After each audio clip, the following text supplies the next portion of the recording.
رشتوں میں سب سے بہتر رشتہ میرے نزدیک مخلصی اور عزت کا رشتہ ہے، یعنی ذاتی مفاد سے ہٹ کر صرف اور صرف اپنائیت کا احساس۔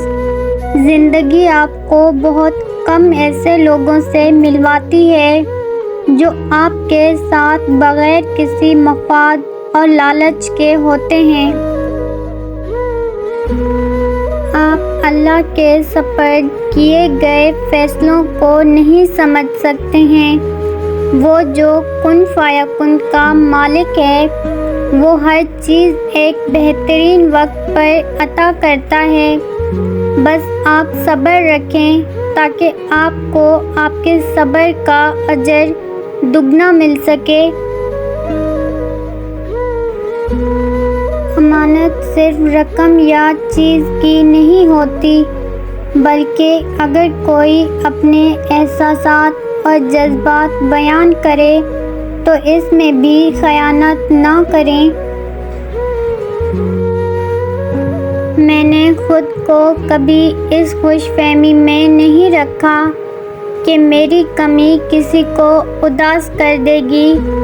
آپ بہتر ہیں تو آپ سے بہترین متبادل بھی ڈھونڈ لیے جاتے ہیں۔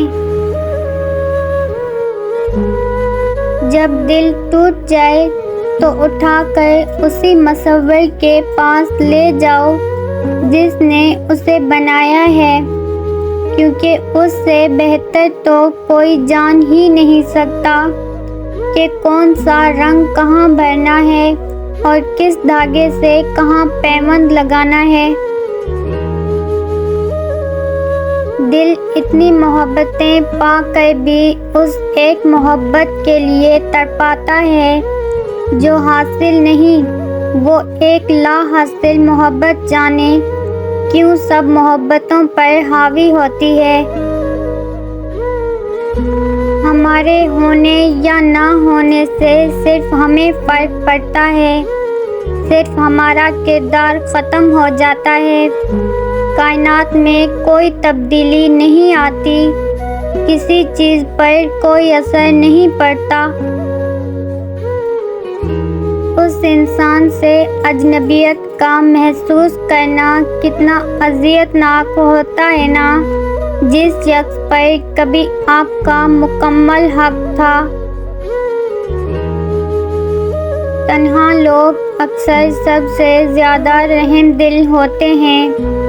اداس لوگوں کی مسکراہٹ سب سے زیادہ خوبصورت ہوتی ہے۔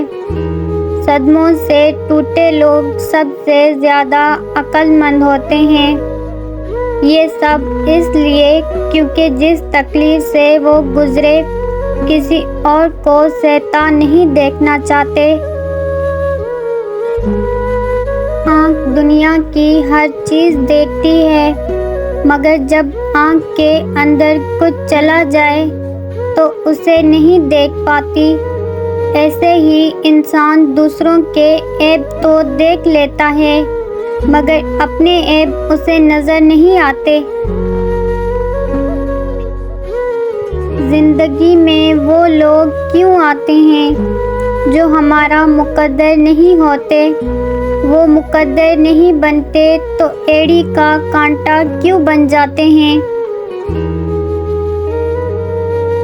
دھڑکنیں احساسات سے چلتی ہیں، احسانات سے نہیں۔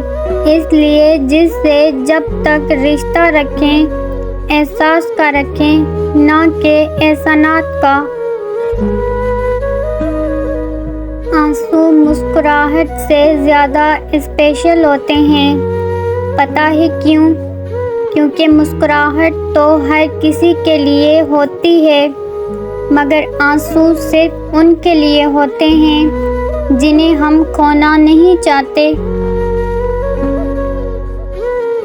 لوگوں کو اس بات سے غرض نہیں ہوتی کہ آپ خوش ہیں یا نہیں، انہیں فرق اس بات سے پڑتا ہے کہ آپ انہیں خوش رکھتے ہیں یا نہیں۔